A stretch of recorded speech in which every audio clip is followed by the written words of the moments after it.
ఉగాది ముందు రోజు అంటే ఈ రోజు సంపూర్ణ సుదీర్ఘ సూర్యగ్రహణం ఏర్పడింది. ఖగోళ శాస్త్రవేత్తల నివేదికల ప్రకారం ఇలాంటి సుదీర్ఘ సూర్యగ్రహణం 54 ఏళ్ల క్రితం ఏర్పడింది. అయితే 1970లో చివరిసారిగా ఇటువంటి సూర్యగ్రహణం ఏర్పడడం జరిగింది. సోమవారం అంటే ఈ రోజు ఏర్పడినటువంటి సుదీర్ఘ సూర్యగ్రహణం ఎన్ని గంటలు ఉంటుంది, ఏ సమయంలో ఏర్పడుతుంది, ఎన్ని మైళ్ళ మేరకు ఏ ఏ ప్రాంతాల్లో ఈ గ్రహణం కనువిందు చేస్తుందో ఇప్పుడు మనం తెలుసుకుందాం.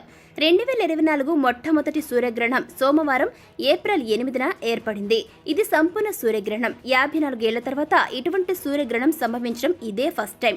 1970లో చివరిసారిగా ఇలాంటి సూర్యగ్రహణం సంభవించినట్టు ఖగోళ శాస్త్రవేత్తలు తెలిపారు. అయితే ఇది భారత్లో కనిపించదు. అరుదైన ఈ గ్రహణం ఏర్పడే సమయానికి భారత్లో రాత్రి అవుతుంది కాబట్టి ఎటువంటి ప్రభావం ఉండదు. ఇతర దేశాల్లో మాత్రం 7:30 నిమిషాల పాటు పగటిపూటే చిమ్మ చీకట్లు అలుముకుంటాయి.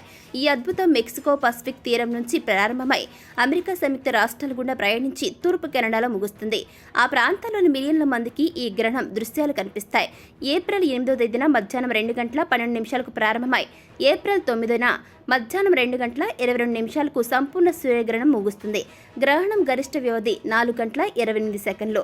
ఇది 2017లో ఏర్పడిన సూర్యగ్రహణం కంటే రెట్టింపు సమయం. ఈ గ్రహణం కనువిందు చేసే 115 మైళ్ల వెడల్పుగా గల కారిడార్లో సుమారు 44 మిలియన్ల మంది నివసిస్తున్నారు. మజాట్లాన్, మెక్సికో నుంచి న్యూ ఫౌండ్ ల్యాండ్ వరకు, అలాగే యునైటెడ్ స్టేట్స్లోని ఎక్కువ ప్రాంతాల ప్రజలకు దీన్ని చూసే ఛాన్స్ లభించనుంది. ఇక సూర్యుడు, భూమి, చంద్రుడు ఒకే సరళ రేఖలోకి వచ్చినప్పుడు ఆ టైంలో సూర్యుడు పూర్తిగా కనిపించకుండా చంద్రుడు అడ్డుకోవడానికి సూర్యగ్రహణంగా పేర్కొంటారు. జాబిలి నీడ సూర్యుడిని పూర్తిగా కప్పి ఉంచే ప్రదేశాల్లో గ్రహణం ఏర్పడుతుంది. ఈ మార్గాన్ని సంపూర్ణ మార్గమని అంటారు. ఈ టైంలో ఆకాశం చీకటిగా మారిపోతుంది.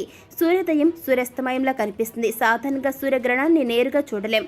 వివిధ రకాల కళ్లద్దాలు, ఇతర పరికరాల సాయంతో చూడొచ్చనమాట.